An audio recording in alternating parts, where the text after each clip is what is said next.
갈라디아서 4장 12절에서 20절까지의 말씀, 약한 자를 부르시는 하나님이라는 말씀의 제목을 가지고 함께 은혜를 나누고자 합니다. 저도 그렇지만 여러분도 강해지고 싶어 하실 거예요. 여기서 말하는 강함이란 보통 상식적으로 생각하는 그런 거잖아요. 건강하고 또 능력 있고 또 매력적인 외모를 가지고 있고 사람들에게 인정받고 싶고 그래서 많은 영향력을 끼치고 싶은 것. 사실 이런 것 말은 하진 않지만 누구나 그런 사람이 되고 싶지 않겠어요? 그러나 하나님은 우리의 강함이 아니라 약함을 통해 일하신다는 것, 성경은 지속적으로 우리에게 말씀하고 계시죠. 여러분은 그렇지 않다고 생각하시나요? 사도 바울에게는 그가 육체의 가시라고 비유적으로 표현한 질병이 있었습니다. 그는 이 병을 치유해 달라고 하나님께 간구했죠. 3번 간구했다는 것은 딱 3번만 간구했다 이런 의미가 아니라 완전수를 의미하는 이 히브리인들의 관용적인 표현이었거든요. 그러니까 그만큼 정말 지속적으로 간절하게 하나님께 구했다는 것이죠. 그러나 하나님은 고린도전서 12장 9절의 말씀인 내 은혜가 내게 족하다. 고린도후서 12장 9절의 말씀인 내 은혜가 내게 족하다. 이는 내 능력이 약한 데서 온전하여 짐이라 내가 약할 때 내가 강하다라고 그렇게 말씀하셨어요. 마치 그 병을 고쳐주지 않겠다고 하시는 것 같은, 그냥 거절하시는 것 같은 말씀으로 들리지만 사실은 은혜를 약속하신 것이죠. 하나님께서 늘 함께 하시겠다는 그런 약속이었어요. 하나님은 약한 자를 부르시는 하나님이십니다. 그 약함을 통해 일하시고 약함 속에서 하나님을 보여주시는 것이죠. 우리가 생각하는 사실 사도 바울은 약한 사람 같지는 않았어요. 유대 사회에서 정말 어떻게 보면 최고의 지성인이라고 할 수 있었고, 그 바리새인 중에서도 정말 가장 영향력 있는 그 가말리엘 문화에서 수확한 그런 굉장한 스펙을 가진 사람이었었죠. 그가 우리에게 남긴 서신서를 보아도 우리는 확인할 수 있잖아요. 그렇지만 하나님께서는 세상에서 강했던 그를 약하게 만드셨어요. 그가 다메섹 도상에서 예수님 만났을 때 어떻게 됐어요? 눈이 멀어버렸잖아요. 그렇게 떵떵거리면서 또 기독교인들을 찾아다니면서 잡아서 옥에 놓고 또 죽이는데 동조했던 그런 강했던 사울이 예수님을 만나자 그냥 눈이 멀어버려서 다른 사람들의 부축을 받지 않고서는 거동할 수 없는 그런 지경에까지 이르게 되죠. 주님께서 아나니아라는 그 주님의 제자를 통해서 그 눈을 다시 뜨게 하시고 성령의 그 세례를 주셔서 하나님의 사람으로 거듭나게 하셨을 때 그는 진정으로 약한 사람이 돼서 하나님을 의지하는 그런 하나님의 도구가 되었던 것이죠. 비록 그가 수많은 기적을 베풀어서 심지어 사람들이 그를 바나바라고 또 그를 제우스라고 바나바를 헤르메스라고 그렇게 숭배하려고 했었지만 그는 세상에서 그를 강한 사람으로 보고 또 강한 사람으로 그렇게 추앙하려고 했을 때 그런 것들을 강하게 거절하면서 도리어 그의 약함을 자랑하는, 오히려 하나님만을 자랑하는 사람으로 거듭나게 되었던 것이죠. 그가 받은 정말 특별한 은사, 정말 이거는 누구도 부인할 수 없는 정말 엄청난 그 은사가 무엇일까요? 그는 고린도후서 12장 2절에서 4절 말씀을 통해서 3층천의 첫째 하늘이라고 할 수 있는, 그러니까 가장, 유대인들은 그 하늘을 세 단계로 이렇게 구분을 했잖아요. 우리가 보는 하늘, 그 다음에 또 그 다음에 우주, 그 우주 너머의 하늘, 그것을 이제 이렇게 세 단계로 구분을 해서 첫째 하늘이라고 표현했었는데, 그 첫째 하늘에 올라갔다 온 그 간증을 소개해요. 너무나 황홀한 소리를 들었고 인간의 언어로는 표현할 수 없는 영광을 체험했던 것이죠. 그러나 하나님은 그에게 그 영광만 주시지 않았어요. 바로 가시도 함께 주셨던 것이죠. 왜 그러셨을까요? 교만하지 않게 하시려고, 다시 세상의 강함으로 돌아가지 못하게 하시려고 그 가시를 주셨던 거예요. 자신이 아니라 하나님만 의지하게 하시려고 그 가시를 주셨죠. 세상도 저와 여러분처럼 강한 사람만 원해요. 그러나 하나님은 약한 사람을 부르시죠. 하나님은 나는 강하다고 말하는 사람보다 나는 약하기 때문에 하나님 없이는 한순간도 살 수 없다고 고백하게 하십니다. 우리의 약함은 하나님의 선택에서 불합격의 동기가 아니라 오히려 선택의 핵심 자원이라는 것을 성경은 지속적으로 우리에게 말씀하고 있어요. 갈라디아 교회는 어떻게 세워졌는지 여러분 아시나요? 사도 바울의 전략적인 선교 계획 때문이 아니라 오히려 그의 질병 때문에 세워지게 된 교회입니다. 그는 몸이 아파 더 이상 그 선교를 지속할 수 없어서 머물 수밖에 없었던 그 갈라디아에서 바로 교회가 세워졌던 거예요. 그가 그렇게 어쩔 수 없이 멈춘 자리, 낙심했던 자리, 낮아짐의 자리에서 복음이 전파되고 하나님의 교회가 그렇게 세워진 것이죠. 그는 오늘 본문 14절에서 너희를 시험하는 것이 내 육체에 있으되 너희가 나를 업신여기지 않고 버리지도 않고 라고 그렇게 추억하고 있어요. 그러나 그의 질병은 사람들의 신앙에 장애가 되거나 시험거리가 되지 않았다는 거예요. 주님의 대사라면, 말씀의 대언자라면 복받아서 건강해야 하고, 또 기도만 하면 있던 병도 없어져야 하지 않겠어요? 그렇게 위대한 사도가 간절히 기도하는데 또 그 질병이 복음을 전하는데 방해가 된다는데 하나님이 왜 안 고쳐주시겠어요? 사람들 그렇게 생각하지 않을까요? 그러나 갈라디아 교회는 그의 약함을 통해서 일하시는 하나님의 손길을 목격했어요.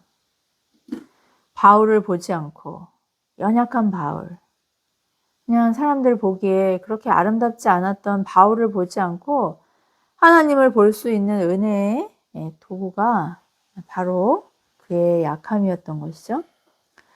복음은 강한 사람을 더 강하게 만드는 것이 아니라 약한 사람을 담대하게 만드는 능력이었음을 이 교회를 통해서 보았다고 바울은 그렇게 고백하고 있어요. 갈라디아서의 주제는 자유롭게 하는 복음이라고 할 수 있어요. 하나님은 죄와 사망에 매여 종노릇하던 우리를 그리스도의 속량으로 자유롭게 해주셨죠. 사람들은 감옥에 갇히거나 정치적으로 또 재정적으로 또 어떤 물리적인 억압에 매이지 않으면 자신들이 자유롭다고 생각하곤 합니다. 그러나 성경은 인간이 하나님 앞에 갚을 수 없는 죄를 지은 죄인이고 죄의 대가가 반드시 따르는데 그것이 죽음이라고 말씀하죠.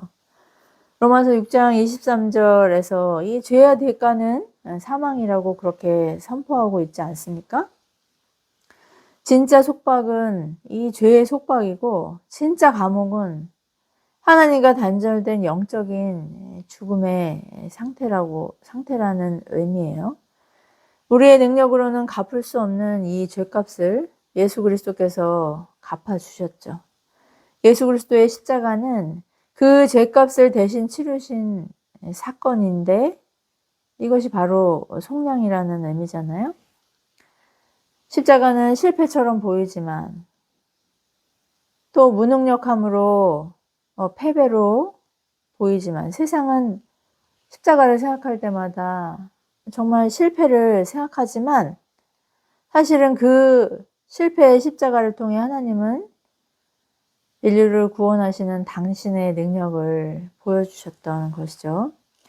이런 이유로 약함은 실패의 표지가 아니라 은혜가 공급되는 하나님의 은사입니다. 이렇게 예수 그리스도의 대속의 은혜로 자유를 얻은 우리는 두려움 없는 사랑으로 담대히 하나님께 나아갈 수 있고, 또 친밀하고 인격적인 교제를 나눌 수 있게 되었어요. 그냥 교제만 나눕니까? 그 교제를 통해서 정말 우리가 구하거나 바라는 것에 더 넘치도록 정말 좋은 것들, 그런 선물들을 하나님께 무한정 공급받고 누리고 살아가고 있는 것이죠. 오늘 같은 날도 보세요. 사람들은 뭐 일요일이라고 하고 주말이라고 하는 오늘 같은 날, 뭐 여행을 다니지만, 사실 제가 보기엔 여행도 어떻게 보면은 노동인 것 같아요. 뭐 오고 가는 시간대, 또 가서 또 만나는 그 여러 가지 뭐 불편함들 생각하면, 저는 사실 뭐 여행을 그렇게 즐기는 사람이 아니어서 이런 말을 하는지도 모르겠지만, 어쨌든 사람들은 오늘 같은 날도 뭐 쉬지 않고 들로 산으로, 뭐 근처에 이제 등산객들도 오늘 같은 날 이렇게 많이 보이는데, 그렇지만 하나님께서는 죽도록 일을 하든지 뭐 취미에 몰입하든지 어쨌든 잠시도 가만히 있지 않는 우리들, 죽음을 향해 그렇게 폭주하는 우리들에게 안식일을 주시고 또 쉼을 주셔서, 몸은 고단한 것 같지만 그러나 우리의 정말 영적인 생명은 쉼을 얻을 수 있는 자유, 그 자유를 진짜 주시고자 했던 것이죠. 이런 자유를 누리는 하나님의 자녀는 우리의 약함이 도리어 하나님을 받는 선물이라고 그렇게 자랑할 수 있게 되었어요. 이 자유를 소유한 우리에게 약함은 저주가 아니라, 하나님의 징계가 아니라 하나님의 은혜를 무한정 공급받는 통로라는 것, 확신할 수 있는 저와 여러분 되길 바랍니다. 며칠 전 화창한 봄 날씨를 만끽하면서 늘 나가는 하천길과 공원으로 노방 전도를 나갔습니다. 복음 전도지를 거절하는 사람들은 보통 한 서너 명 정도 되었던 것 같은데요. 그 중에 한 남성분이 약간 조롱하는 말투로 신천지예요? 라고 씩 웃고 그렇게 빠르게 지나쳐 가시더라고요. 아니라고 정중하게 웃으면서 그렇게 말했어요. 그리고 신천지는 예수님을 주님이라고 말하지 않는다고 그렇게 말하고 싶었는데, 그분이 너무 빨리 지나쳐서 그럴 기회가 없었죠. 돌아서면서 순간 사람들이 저를 이단이나 사이비로 오해할 수도 있겠구나, 뭐 그럴 수 있겠구나 하는 생각을 했어요. 이해가 가더라고요. 근데 이해는 갔지만 갑자기 좀 마음이 많이 위축이 되더라고요. 그때 정말 번갯불처럼 번쩍하면서 로마서 1장 16절, 내가 복음을 부끄러워하지 아니하노니, 이 복음은 모든 믿는 자에게 구원을 주시는 하나님의 능력이 됨이라는 말씀이 선명하게 떠올랐습니다.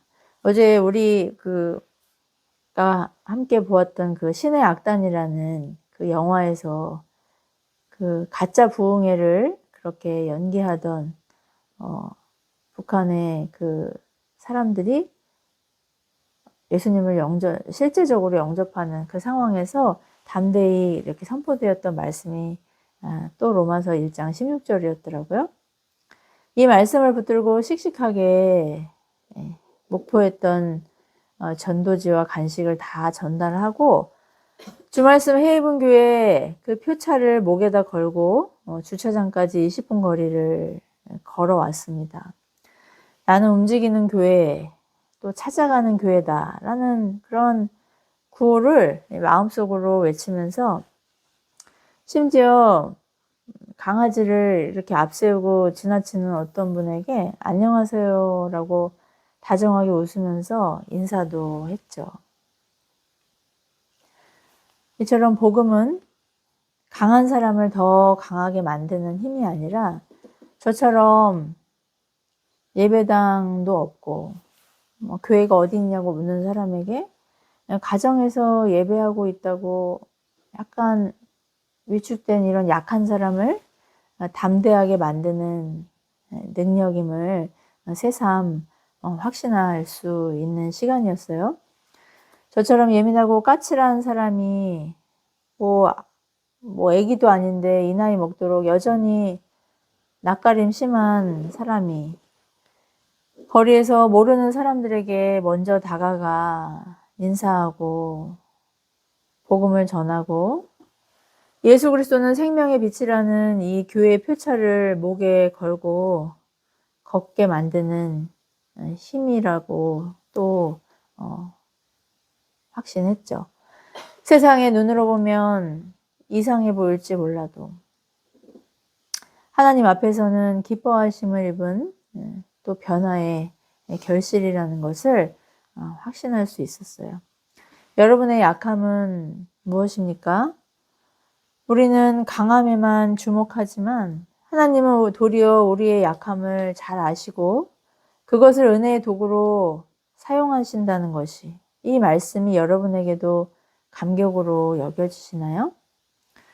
오늘 사도는 이 복음을 통해 예수님을 주님으로 고백한 이 사랑스러웠던 갈라디아 교회에 유대주의자들이 들어와 유대교의 율법을 준수해야 한다고 가르치면서 미혹했을 때 그들이 다른 복음을 따랐다고 책망해요. 그들이 십자가의 약함이 아니라 세상의 강함을 부러워하고 동경했다고요. 당시 유대교는 다신교 사회인 로마에서 나름대로 보호를 받고 특권을 누리는 종교였기 때문에 예수님을 주님으로 고백하면서 많은 불이익과 핍박을 받던 성도들에게는 참으로 매력적이고 또 실용적이기까지 한 그런 종교였어요. 이 세상에서도 안정을 누리고 또 뭐 죽어서는 영원한 나라를 상속받는 하나님의 자녀가 된다는 것이 얼마나 매력적이에요. 처음 갈라디아 교회는 이 바울의 약함 속에서 하나님의 자비로우신 손길과 십자가의 사랑을 경험했죠. 그러나 시간이 지나면서 유대주의자들의 유혹에 흔들렸어요. 이것을 해야 해. 저것을 해야 해. 우리의 노력으로 또 우리의 공로로 구원을 이루어야 해. 율법을 지켜야 더 온전해지고 외적인 경건과 형식을 갖춰야 더 완전해질 수 있어. 라는 말이 정말 그럴듯하게 들렸던 거예요. 사도는 말씀합니다. 갈라디아서 3장 2절에서 너희에게 복음을 전할 때 성령을 받은 것이 율법의 행위로냐 듣고 믿음에서냐. 무슨 의미일까요? 복음은 하나님의 주권적인 은혜로 그냥 값없이 거저 주어졌다는 것이죠. 구원이 이렇게 주어졌다는 거예요. 우리 안에 내주하시는 성령님도 우리가 뭐 기특하고 착하고 또 그럴듯한 어떤 강함이 있어서가 아니라 하나님께서 약한 우리를 비춰놓은 우리를 주권적으로 택하셨기 때문에 그 하나님의 그 생명의 역사 안에서 성령께서 우리에게 오셨다는 것이죠. 그런데 왜 지금 와서 이 강함을 추구하냐는 거예요. 우리도 그렇잖아요. 우리가 약함 때문에 하나님의 사랑을 받는다는 것, 머리로는 이해하고 지적으로는 동의하지만 사실 우리의 마음속에 늘 부글부글 이 강함을 소유하고 싶고 강함으로 인정받고 싶은 그런 욕망이 그렇게 끌어오르지 않습니까? 건강하고 싶고 재정적으로도 안정을 누리고 싶고 남들이 뭐 하냐고 물어보면은 그럴듯한 커리어를 그렇게 자랑하고 싶고 아니면 정말 아우 법 없이도 살 것 같다는 정말 천사 같다는 그런 성품을 사람들에게 칭찬받고 싶고 또 어쨌든 영향력으로 사람들에게 인정받고 싶은 것, 우리를 드러내고 싶어하는 그런 강함을 추구하는 욕망이 우리에게 있지 않습니까? 대부분의 부모들은 똑똑하고 앞가림을 잘하는 자녀보다 오히려 좀 몸이 약하든지 아니면 좀 어리버리하다고 해야 되나? 예, 그런 아이들, 좀 어딘가 부족한 것 같은 그런 자녀에게 더 관심을 기울이고 정성을 쏟아요. 내리사랑이라는 말의 의미도 제일 약하고 부모의 도움이 없으면 생존 자체가 불가능한 그런 막내나 늦둥이에게 애정을 쏟을 수밖에 없는 부모의 사랑을 그렇게 표현한 것이죠. 우리의 하늘 아버지가 되시는 하나님 역시 하나님 없이도 잘 살 수 있다고 독립을 주장하는 이 세상의 잘난 자녀가 아니라 하나님 없으면 한순간도 살아갈 수 없다고 그렇게 하나님께 매달리면서 하나님께 그냥 어떻게든 파고드는 그런 자녀를 사랑하시죠. 그 사랑하는 자녀의 부족함을 채우시는 강함이 되어 주세요. 이런 사랑을 받은 주님의 몸 되신 교회 역시 이 동일한 은사로 서로를 섬기게 되는 것이죠. 나보다 남을 낮게 여기며 영은 약한 지체, 소외된 지체, 이해할 수 없고 내 취향에 맞지 않는 그런 지체들을 돌아보는 영적인 안목에서 주님처럼 그렇게 주님을 닮아가는 것처럼 말이죠. 여러분의 가시는 무엇입니까? 나의 열등감을 자극하고 작아지게 하고 내가 이것만 해결되면 더 잘할 수 있을 텐데, 더 인정받을 수 있을 텐데, 더 사람들에게 관심받을 수 있을 텐데 하면서 하나님께 매달려 간절히 해결해 주시길 구하는 그 약함은 무엇입니까?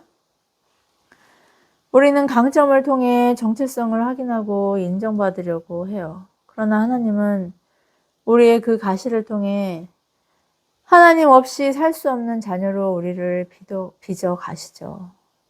기도하지 않으면 살 수 없고 또 말씀을 듣지 않으면 읽지 않으면 정말 견딜 수 없는 그 공고한 심령을 허락하셔서 하나님께 더욱 친밀하게 다가가게 하시는 것이죠. 그 가시 때문에 우리가 하나님께 다가갈 수 있고 또 하나님을 꼭 붙드는 보호장치가 된다는 거예요. 우리의 약함은 실패의 표지가 아닙니다. 은혜가 공급되는 방편이에요. 복음은 저와 여러분을 가장 연약한 아기의 모습으로 오시고 가장 비참한 죄인으로 십자가에 달려 죽으시고 부활하신 주님의 형상으로 변화시키는 구원의 능력이기 때문이죠.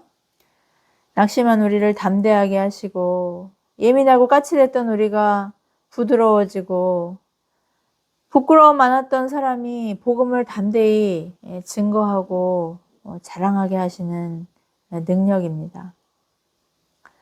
십자가는 세상의 눈으로는 실패지만 그러나 하나님의 능력이라고 성경은 말씀하세요.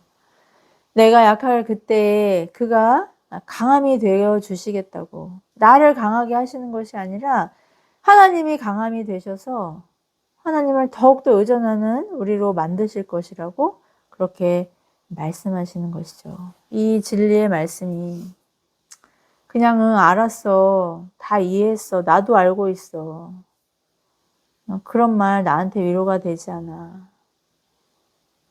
그렇게 거절하는 우리의 굳어진 마음이 아니라 이 말씀을 나의 매 순간의 삶 속에서 생생하게 경험하고 정말 하나님의 말씀은 진리입니다. 하나님의 말씀은 송이꿀보다 더 달디단 정말 진리의 말씀이라고 고백할 수 있는 저와 여러분들에게 축복해요. 세상의 방식과 가치를 부러워하지 않는 능력은 바로 이 말씀을 나의 삶 속에서 생생하게 그렇게 맛보는 것이죠. 나의 강함이 아닌 약함을 자랑할 수 있는 저와 여러분들에게 축복합니다. 십자가의 약함을 자랑할 수 있길 바라요. 우리는 구약 이스라엘 광야 백성처럼 하나님의 도움이 없이는 한순간도 살아갈 수 없는 하나님 절대 의존적인 존재들이라는 것 항상 기억할 수 있길 바랍니다. 그런데 그것이 하나님의 큰 사랑을 받고 있다는 증거라는 것 여러분 믿으시나요? 우리에게 없는 것으로 인해 결핍감을 느끼고 위축되고 열등감에 시달리던 죄의 종은 그리스도를 나의 주님으로 영접한 순간 이미 장사되었습니다. 이제 부활하신 그리스도의 그 생명을 소유한 우리가 우리의 약함을 자랑하고 기뻐하는 이유인 것이죠. 내가 약할 때 그가 곧 강하다고 하시는 또 우리를 강하게 하시는 것이 아니라 하나님이 강하심을 통해 우리를 붙드시겠다는 이 약함의 신비를 자랑하고 하나님이 이루어 가시는 생명의 역사, 응답의 역사를 더 기대할 수 있는 정말 생명력 충만한 저와 여러분들에게 축복합니다. 오늘도 하나님은 우리의 약함을 사용하셔서 당신의 강하심을 보여주실 거예요. 세상의 영이 아닌 하나님의 영을 받은 우리의 약함이 선물임을 확신하고 우리를 통해 당신의 강하심을 보여주시는 신실하시고 전능하신 하나님을 더욱 신뢰하고 어린아이처럼 의지하는 매일의 생활 되기를 예수 그리스도의 이름으로 축복합니다. 기도하시겠습니다. 자비로우신 하나님 아버지, 우리는 하나님의 강하심보다 나의 강함을 더욱더 사모하고 열망하고 하나님 앞에서 더 강해지기를 지속적으로 구하는 어린아이 같은 인생들이지만 이런 저희의 어린아이 같은 무지와 무능조차 불쌍히 여기셔서 우리의 힘으로는 감당할 수 없는 우리로서는 어찌해 볼 수 없는 죄의 종된 삶, 이 세상의 가치관에 종된 삶에서 우리를 자유케 하신 하나님 찬양합니다. 주님, 이 주신 은사와 또 우리를 더욱더 하나님께 가까이 다가가도록 만드는 이 약함과 이 가시를 우리가 싫어하고 미워하고 또 멀리하는 것이 아니라 이것을 통해 하나님을 더 선명하게 보고 또 하나님의 함께 하심을 더 분명하게 확신하고 그 하나님께 어린아이처럼 매달리는 우리가 될 수 있도록 주님 이 시간 우리의 심령을 주장하시고 성령 충만으로 은혜를 베풀어 주시기를 사모합니다. 모든 말씀 보배롭고 존귀하신 예수 그리스도의 이름으로 간절히 기도드리옵나이다. 아멘.